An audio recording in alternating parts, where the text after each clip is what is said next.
ఇప్పుడే అందిన వార్త రాష్ట్ర ఉద్యోగులకు సంబంధించి జీతాలు అదేవిధంగా బదిలీల పైన కీలక జీవో విడుదల అంటూ లేటెస్ట్ అప్డేట్ అయితే రావడం జరిగిందండి. సో ఆ వివరాలు ఏంటనేది కూడా వీడియోలో తెలుసుకుందాం. దాని చివరి వరకు చూడండి, అర్థమవుతుంది. మొదటిసారి ఛానల్ వస్తే తప్పకుండా సబ్స్క్రైబ్ చేసుకోండి. చూస్తున్నారు కానీ లైక్ టైం మర్చిపోతున్నారు అనమాట. సో వెంటనే లైక్ చేయండి. గరులకైతే వెళ్ళిపోదామండి. మనం రాష్ట్రంలో ఉద్యోగుల బదిలీలపై ప్రభుత్వం తిరిగి నిషేధం విధించింది. మే 31తో బదిలీల సడలింపు గడువు అనేది ముగియడంతో జూన్ 1 నుంచి 2026 నిషేధాన్ని అయితే అమల్లో వస్తున్నట్లు ఆర్థిక శాఖ అంటే principal secretary Sandeep Kumar Sultania GO అయితే రిలీజ్ చేయడం జరిగింది అనమాట. ఇకపైన ప్రమోషన్లు కావచ్చు, పోస్టుల రద్దు కావచ్చు, డిప్యుటేషన్ క్రమశిక్షణ చర్యలు కావచ్చు, 6 నెలల కంటే ఎక్కువ దీర్ఘకాలిక సెలవు నుండి తిరిగి వచ్చిన సందర్భాల్లో మాత్రమే బదిలీల అనుమతి ఉంటుందని చెప్పేసి బదిలీలను కూడా కేవలం స్పష్టమైన ఖాళీలు ఉన్నటువంటి స్థానాల్లో చేపట్టాలి తప్ప ఇందుకోసం వేరే ఉద్యోగాలు మార్చకూడదు అనమాట. రాబోయే 6 నెలల వరకు బదిలీలు సడలింపు సంబంధించి ఎలాంటి ప్రతిపాదనలు ప్రభుత్వం అంగీకరించదు.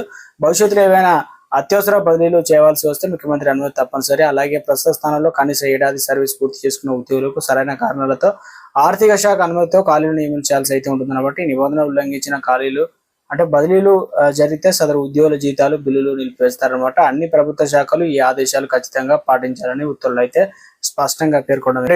తెలంగాణ రాష్ట్రంలో పెద్ద సంఖ్యలో అధికారులు బదిలీలు అయితే జరిగాయన్నమాట. రాష్ట్ర వ్యాప్తంగా 230 మందికి పైగా ఉద్యోగులు బదిలీలు చేసిందనమాట. ఇందులో వచ్చేసి MVIలుగా పనిచేస్తున్న పలువురికి RTAలుగా ప్రమోషన్ కల్పిస్తూ పోస్టింగ్ అయితే ఇవ్వడం జరిగిందండి. ఇకపైన జిల్లాలో 3 ఏళ్లుగా పనిచేస్తున్న పలువురు DTOలు, అదేవిధంగా MEOలు, అదేవిధంగా AMEలు బదిలీలు చేసిందనమాట. రవాణా శాఖ special chief secretary Vikas Raj పేరు మల్టీ జోనల్ 1-2 పరిధిలో అధికార బదిలీ జాబితా ఆదివారం రాత్రి అయితే విడుదల చేయడం జరిగిందనమాట. ఇక మిగతా బదిలీని రవాణా శాఖ కమిషనర్ ఇలంబర్తి పేరుతో